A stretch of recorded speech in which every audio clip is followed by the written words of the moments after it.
Good evening, Cincy Underground. I am your host, the infamous Goldencherry.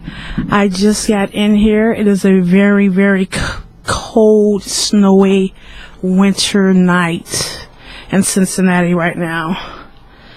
The roads are like really ridiculous. I was like, I don't even know if I'm going to get out here or not, but apparently I made it. The roads are crazy. So if you're going out, please be very careful. You do not want to get into an accident. I have to get home and everything. So it's wild and very wet and slippery. So be careful. Do you guys remember Jaleel White from Family Matters, Urkel? He is so funny. Well, apparently he has a breakdown over the deceased co-star Michael Thomas. I'm gonna give you a little breakdown here. Throughout the 90s, Family Matters dominated Friday nights on ABC. The show was filled with fond memories that most fans will probably never forget. Of course, most Family Matters fans remember Steve Urkel fanications with Laura Winslow, and how his special bond with the Winslow what the Winslow family was. One of the most memorable dynamics of the show was a few, but most will probably agree that his relationship with the beautiful Myra Monkhouse, portrayed by the actress Michelle Thomas. Okay, Michelle, not Michael. If I said Michael, X that out, scratch it out, cross it out with the X or whatever, and erase it and put Michelle. Michelle Thomas was just as special. Although it seemed like Urkel and Myra were two peas in a pod who lived happily ever after. Sadly, life didn't pan out this way. Most would have expected for the beloved Michelle Thomas. In 1998, Michelle passed away shortly after being diagnosed with cancer. To this day, her death is still unbelievable to lots of fans, and apparently it still hits home for Jaleel White. Right, like myself, it tripped me out. I just couldn't believe, I didn't even know that she had died. Like, I watched the show for many times, but then after, the show was over, I thought maybe, the actors or the actresses moved on and just got older and on to new things. But she had died, and when I found out, it tripped me out. I was like, wow, she was so beautiful and young. Jaleel recently appeared on the show Hollywood Medium with Taylor Henry. If you haven't seen the show, it captures moments where Henry showcased his alleged psychic abilities. On the show, Jaleel sat down for a reading with Taylor Henry. What was touching was not so much that Henry supposedly comically connected with Michelle in the afterlife.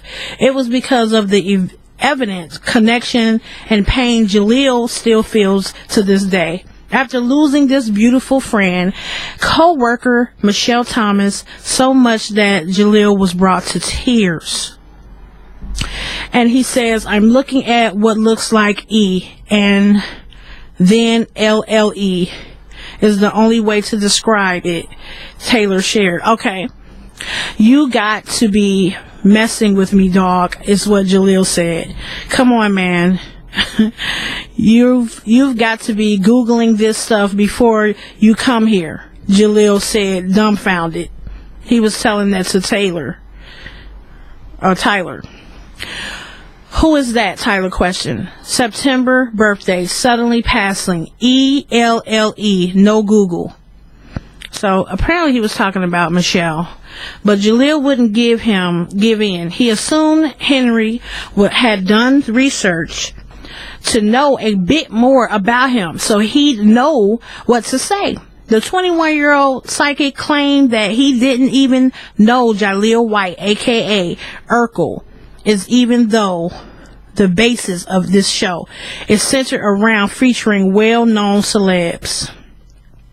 This is embarrassing, he said. I don't even recognize you, Taylor stated to Jaleel. Jaleel seemed to then believe Henry based on what happened next. Don't worry about that part. We'll talk about the part later. It gives me joy that you don't know who I am. When Jaleel broke down, you're talking about Michelle Thomas. She was my old co-star from Family Matters, and she died from stomach cancer quickly. She had a lot of friends and in the music industry, he explained. Still baffled, Jaleel went on to share more details about Michelle. Come on, man. You've got to be Googling stuff. This is crazy. Her birthday is September 23rd, 1968, Jaleel revealed. I must admit that I understand Jaleel's Googling suspicions about the psychic medium, Taylor Henry. In my opinion, Google appears to be Henry's best friend because everything is told Jaleel about Michelle is easily verifiable on Google, but I disagree. I digress. Point is, Jaleel sincerely misses Michelle Thomas, which is evident in his emotional video. So apparently there's a video of him expressing how he misses her. In the spring of 1998, she underwent surgery to have a lemon-sized tumor removed. This is what happened to Michelle. She had a lemon-sized tumor removed shortly before she landed a role on The Young and the Restless. In October of that year, she underwent a second surgery to have another growth removed. She flew home to spend Thanksgiving with her family, but unfortunately, that was her last holiday alive. On December 22nd, 1998, she passed away, surrounded by friends and family in New York City, including her then longtime boyfriend. May Michelle Thomas continue to rest in peace. Gone away too soon, but never forgotten. So, I feel so sorry for Jaleel. It happens like that when you're working with co-hosts. I mean, even family members, begin to miss people that they've had, loved ones, that you were close to and stuff like that. And then, you miss them. So, of course, it happens with, just friends, people that you work with and stuff like that. It happens, a lot too. So apparently he was close to her and still missing her. So I'm sorry for his loss, and I hope that he starts to feel better and know that she'll always be there for him or with him. So moving on, I'm at Cincy Underground. And the number is 513-488-1936. I am your host, the infamous Goldencherry. And I want to talk about Irv Gotti and Ja Rule and Ashanti. Some hip hop. Irv Gotti plans to spill all the tea on Ja Rule, Ashanti, and the whole Murder Inc. instance. Incorporation. I'm talking about instance. So many stories to be told. So, spilling the tea. On the coattails of biopics like All Eyes on Me, Straight Outta Compton, and the New Edition story comes Murder Inc. biography. At least that's what executive television producer Irv Gotti is promising fans. The record executive hit Instagram to share his plans to release a Murder Inc. TV series. Just get ready. We coming, we said. Promises. Alongside a photo of him is Ashanti and Ja Rule. Gotti encouraged all of his followers to follow his friend Seven, who will apparently assist him in his latest endeavors. According to the producer, he and Seven met through a mutual friend in Houston. The duo crossed paths again after Seven flew to New York. He flew to New York not even having a place to stay. Just was hungry, slept at a melt house. First few months, and immediately showed me he had a genius Gotti revealed. The rest was history. Wow. So I guess he's just, revealing that they're coming back out, and, that they're going to start a whole new Murder Inc. or something like that. And I don't have really too much on the story, but I'm looking into it. But, yeah, that's basically what it's stating, that we're back. And, he has all of his little posse with him, so, I guess that's what's up. He's coming back out, and hopefully everything will be copacetic with Murder Inc. I used to listen to them. Ja Rule's one of my favorite rappers. I love Ja Rule. And Ashanti, she's beautiful, and I love the way she sings.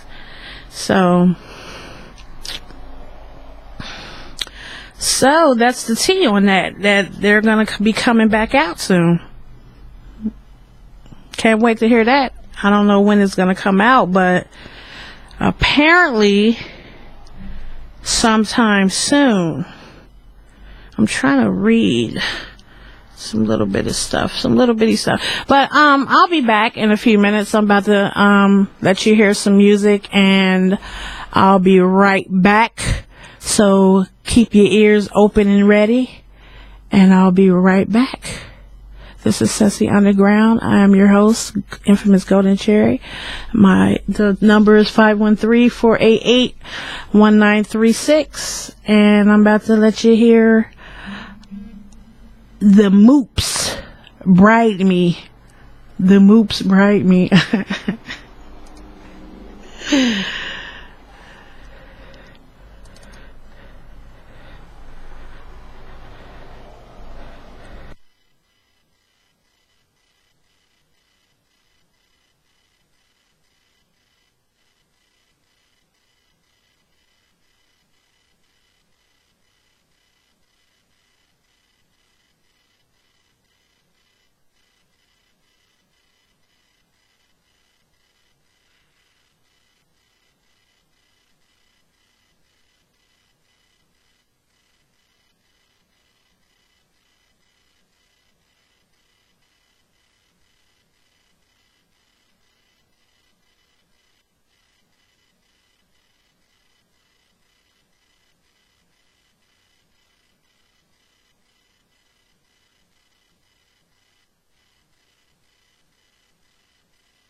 I am back.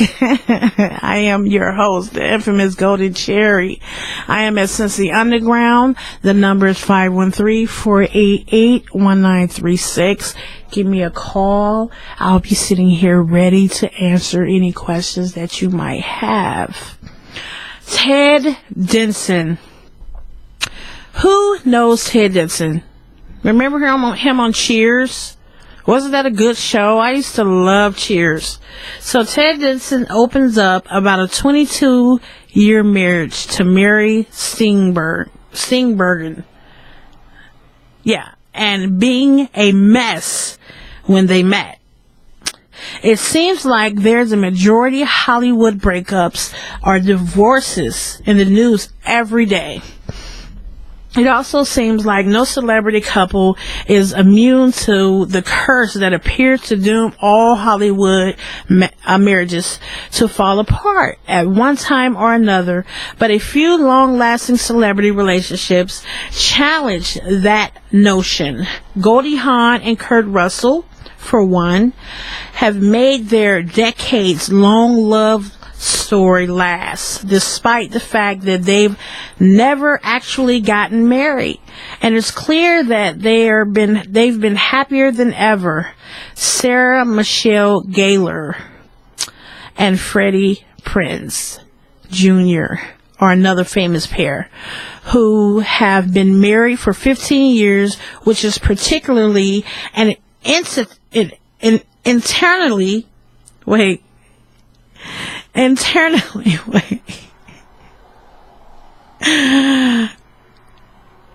Hollywood, okay?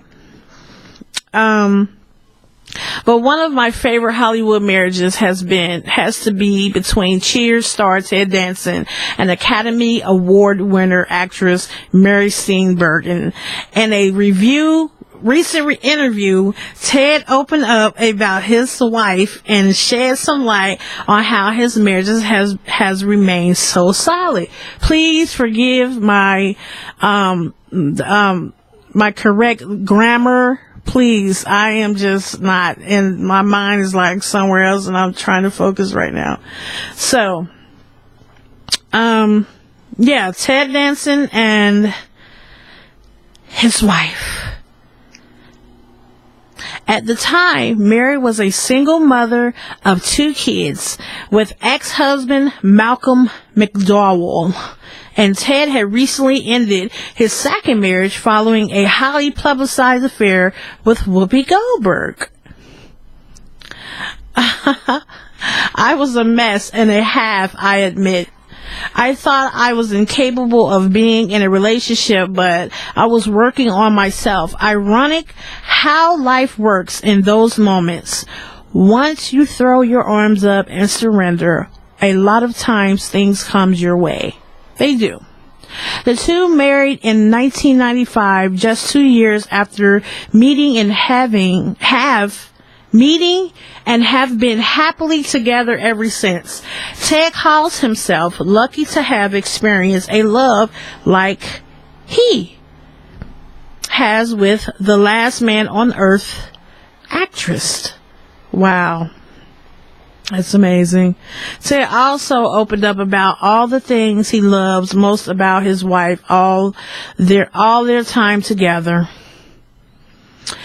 I like the way Mary laughs and smiles, he revealed. I like her willingness to say yes, to leap off tall buildings of life. I love her sense of fairness and right and wrong. And I don't think you're supposed to say this when you're almost 70, but she's very sexy. Ted, you can say that she's sexy. That's your wife. There's nothing wrong with that. 70 years old. Wow.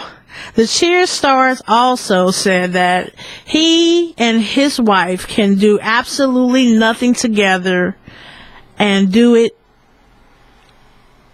really well. Wow. So they do everything together.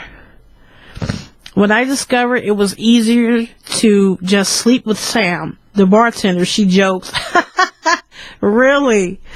But Ted perhaps best summed up what kept their marriage going all this time when speaking to us back in July. I'm madly in love with Mary Steenburgen. She's a remarkable human being, so I'm just incredibly blessed. He said, it feels like heaven on earth. If I were to die, I can say I know what it's like to be loved and to love. Celebrating our anniversary last week, 21 years with the love of my life. That's an Instagram pic,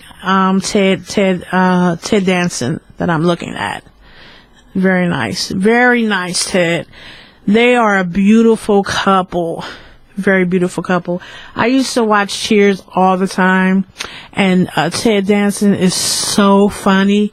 Like, he used to just have me cracking up all over the place. I would just be like bursting out of joy because he was so funny. And he was sexy. Like, I had a crush on Ted Danson. I'm not gonna lie. I don't know how old I was. What year was it? 1985 or something like that. I probably was like 11 or 12 or 13. I don't know, something in that area.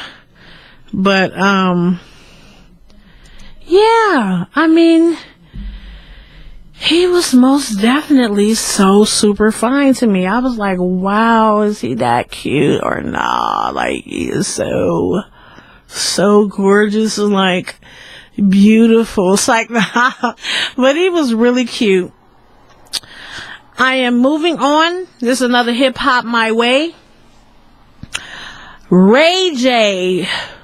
Who knows Ray J? The infamous Ray J. The singer and songwriter, Ray J, Brandy's brother. He's been sued for allegedly screwing over his partner. Who knew scooters were so expensive? So if anybody has touched up on any of the shows Ray J's been in, like, what is the show? Love and Hip Hop. Yeah, he was on there with scooters that he was trying to get off of the ground. He was promoting his scooters that he made. Ray J is known for the two things: One Wish and screwing people. He's known for One Wish and screwing people? That's hilarious. So is it any surprise that the singer might have pulled a fast one on a potential partner? According to the TMZ, Ray J is being sued for trying to muscle a friend out of a cut of his electric scooter business. Not one word of that is made up. Wait, before I get into this, I'm just going to say this. Ray J is hilarious. Like, he is just the most funniest dude I've ever known on Love and Hip Hop, period. He's hilarious. And then, you know, he's kind of like shiesty, like, you know, he's like funny shiesty or something like that. So it's just hilarious with him. So, it says that a guy named, John Paul claims back in 2015, he and Ray talked about firing up a business to market electric scooter bikes. He says that he was shocked to learn Ray recently launched a competing business to H. Jean Paul out. Thus, the $30 million lawsuit filed by his attorney, Sarah Kabarkas. Awesome. From the Barman Law Group. Jean Paul claims that they agreed to start the business and that Ray J would, along with his reach, was enough to convince Paul to start a business. However, Ray never actually came into the fold, and Paul is mad about it to the tune of $30 million. And the suit, he takes several shots at Ray J, saying that he's arguably maintains a certain level of celebrity that would have been useful in their planned business venture. Ray J has not responded to the lawsuit yet. So I was like, what? The lawsuit comes in, and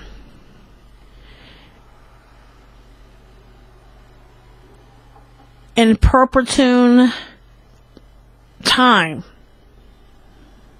I guess that's what this is, for the reality show star. He recently announced on the talk show, The Real, that he was expecting a child. So he announced on the talk show, The Real, that he was expecting a child. Well, I remember on Love and Hip Hop that he was expecting a child. And I guess she was having miscarriages. I don't know, or if it was just flukes or what was happening, but it was, it was said that she was expecting a child many of times. Let me just tell you something about Love. The singer told the host, love is on my mind. Love is my heart. Princess and I are expecting. Ray J's Lady Princess Love was also ecstatic about the news. It's such a blessing from God to be able to carry our child, she wrote on her Instagram. We kept this to ourselves until after the first trimester because it's bad luck to announce too early. We're also proud to share this journey with you guys. Thank you for all of your love and prayers. The news is surprising, given that Princess Love and Ray J have had issues in the past with Ray's possible philandering. The couple also struggled to conceive with cameras. They're there to document their every step, like I was saying. However, Ray has said that he turned over a new leaf and is ready for his new life with Princess. The main thing for me is just her being happy. I had my fun and I survived it. He's telling the truth about that. A lot of people don't survive. They get caught up in it. He told people. They were so many people pulling us. Now I don't really think about having sex and groupies. I used to turn up all day and love it. I used to turn up all day and love it and own it. Some people just, like, what do they be talking about? I don't understand with some people. I decided to change, just to change for her, and it's been great. He said of the decision to lay off the sauce, it's been a 360-degree turnaround without the alcohol. I changed up my environment and started to become the person that I felt was the best me I could be. But it looks like part of Ray J's aren't ready to stay buried. Part of Ray J isn't ready to stay buried. Oh my God. We already know the infamous Ray J. Always on Love and Hip Hop, just everywhere, just throwing himself everywhere. And he's saying that part of him just won't stay buried. What do you think? Would Ray J really game his friends out of the scooter business? How's it worth $30 million to this man? Did he buy all of the scooters? And just let me know. Call me up, Cincy Underground, 513-488-1936, and let me know what you think. And I'll be right back after these messages.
I am back. I am your host, the infamous Goldencherry. I am at Sissy Underground. How are you guys doing out there tonight? I hope very well on this cold winter night. Fans are furious after Kevin McCall threatens to kill Chris Brown's daughter after being shot in the foot. The singer-songwriter Kevin McCall has landed himself in hot water after a serious questionable tweet. Last week, the Deuces songwriter was shot in the foot in South Central LA when a gossip site suggested his friend's turned enemy, Chris Brown, was behind it. Kevin threatened both Chris Brown and his daughter royalty. Wow. According to TMZ, McCall was leaving a corner store when a shootout erupted. McCall shot in the foot while trying to run away from the gun battle. The 32-year-old artist was taken to Centinela Hospital in Inglewood on Wednesday, January the 3rd, to repair 3 broken toes and a fractured tibia. He's currently listed in stable condition. But here is where the situations got even more messier. On Saturday, January 6th, McCall responded to a report that Chris Brown goons may have something to do with the shooting. McCall took to Twitter and declared that he would put Chris Brown and his C royalty in a casket if he was linked to him being shot. Wow, McCall's out the chain. Of course, his threatening tweets didn't sit well with Team Breezy. If you don't know, McCall and Brown have been beefing with each other for over several years now. Kevin claims it was to do with money owed to him for writing hits for the singer. In the past, Kevin has also accused Chris Brown of being a habitual drug user. Wow, for his part. McCall thinks he did nothing wrong. In a series of tweets, he tried to backtrack. I'm not putting the baby in it. I'm saying leave them out because the person who shot me tries to do a hit on him and his baby for $500. You don't know the type of evil I combat daily. But fans disagree with this assessments. Kevin McCall threatened to kill a 5-year-old. He should be arrested. His tweet is though evidence to lock him up, period. I would say so. Another fan tweeted, Kevin McCall really took the time out of his day to threaten Chris Brown's daughter. But he would be hot if someone threatened his. If Chris Brown didn't shoot him, then he sure will now. It's not funny, but I'm just saying, you're talking about a man's child, his offspring. Are you crazy? That's crazy. So he got a tweet on one of his social media sites, and it says, I'm in pain, Lord. And it is God, please forgive me. It's not funny. But he's sitting there and he's just looking goofy, and he's saying that he's hurting bad. I would believe it, like getting shot in your foot. I would believe it hurts. Just getting shot, period, is crazy. So Kevin was hospitalized in Centinela Hospital in Inglewood Wednesday after the incident. Meanwhile, the California-born artist seems to be in good spirits as he recounted the incident to TMZ after being released from the hospital. Sitting down in the barbershop later in the week, he said, I didn't even get to see who it was. See, once I heard shots, I didn't take out my phone and try to Instagram it. I'm the Instagram king. I would think not.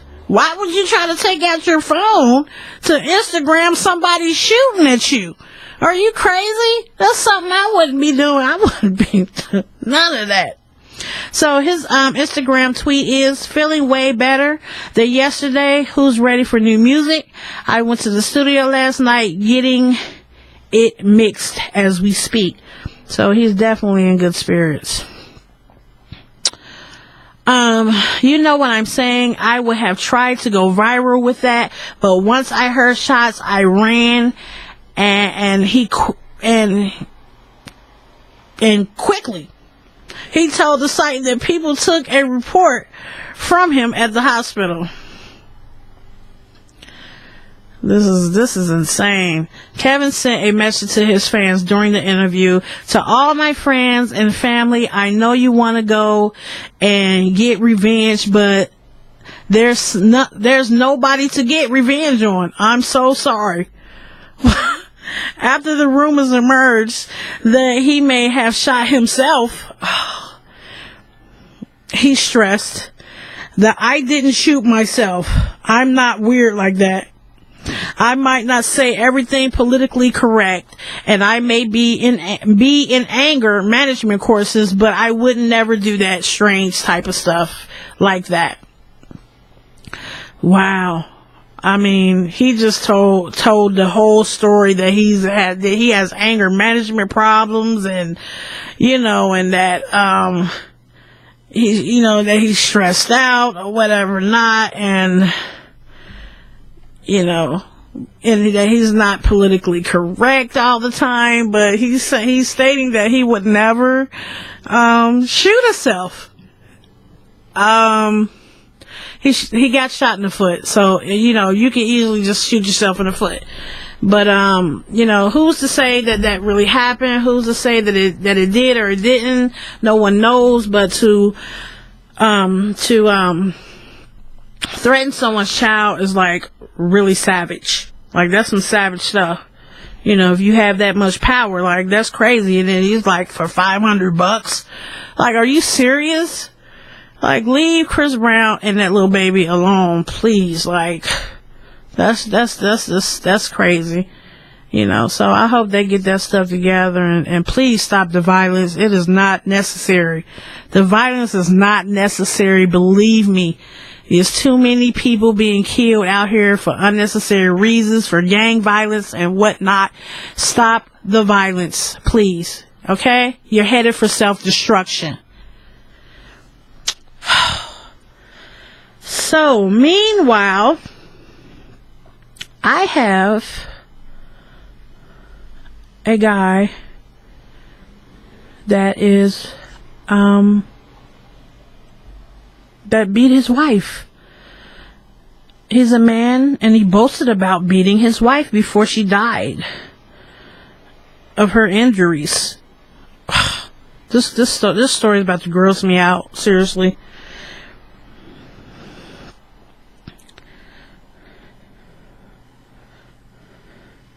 I'm just gonna call him Maxim. They're Russian.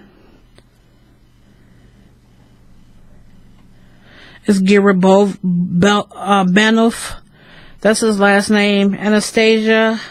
I'm not even going to begin to try to... I'm going to spell her last name. It's Ovsiannikova. Oscar Vananik. I'm not going there. So if you know what that spells, please call me up, 513-488-1936. I would love to know what that spells, because I can't. They seem to be a happy couple, but the photos of their smiling faces only hid the horrifying truth.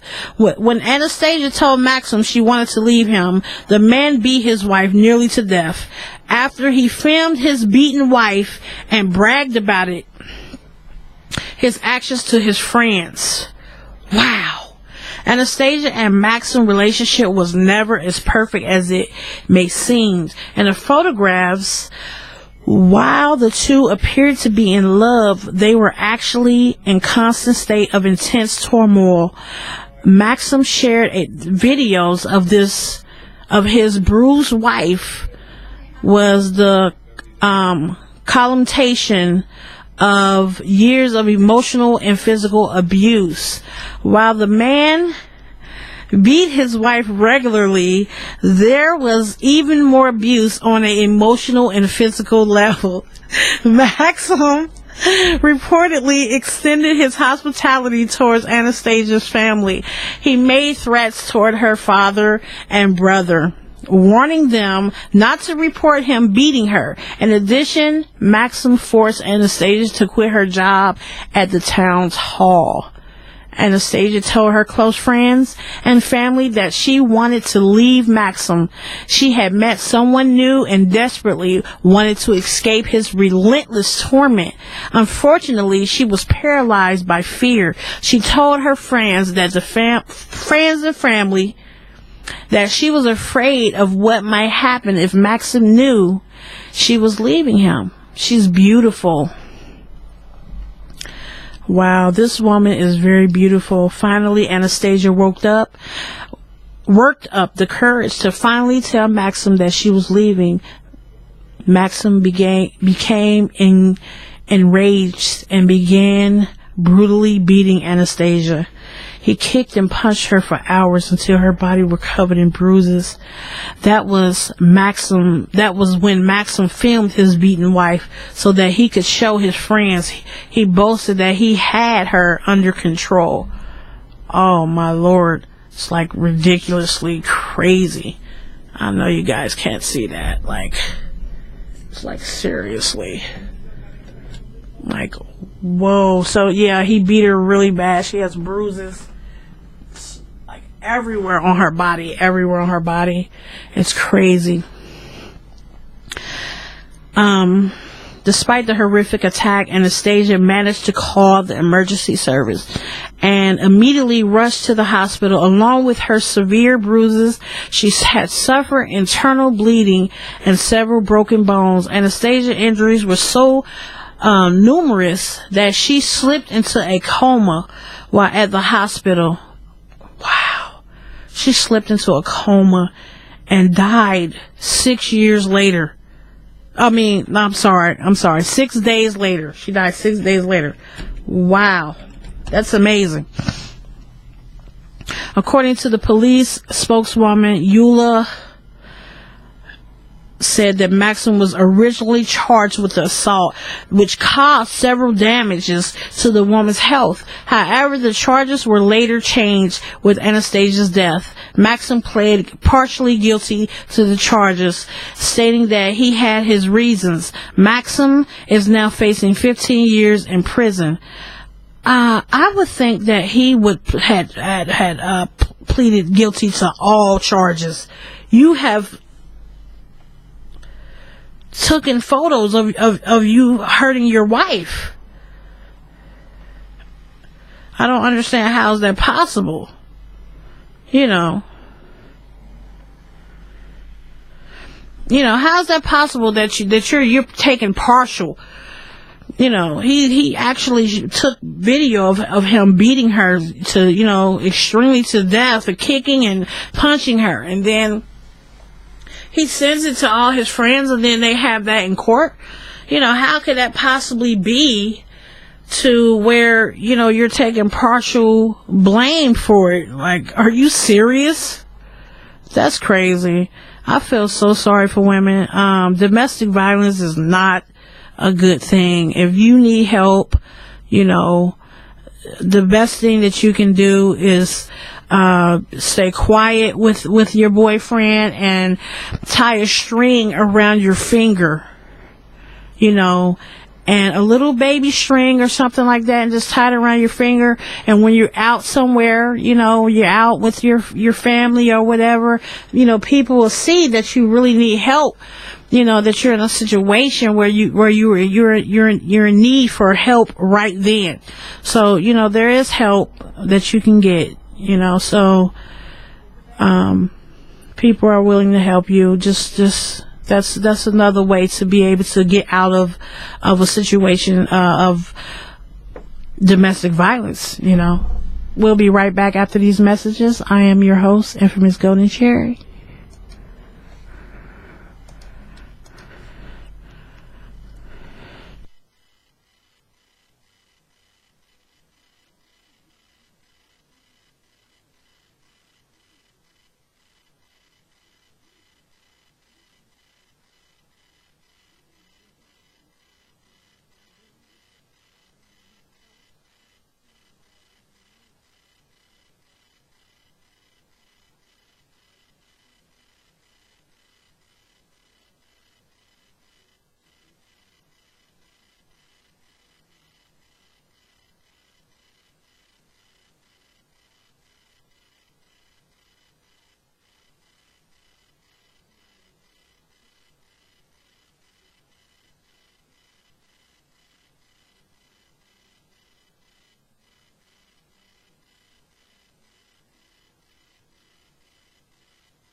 I am back. I have been your host, Infamous Goldencherry. It is my time.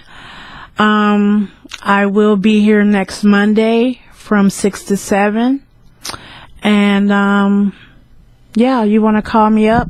Cincy Underground, 513-488-1936. I am out of here, and I hope to see you guys next week. And I hope to hear from you next week. See ya.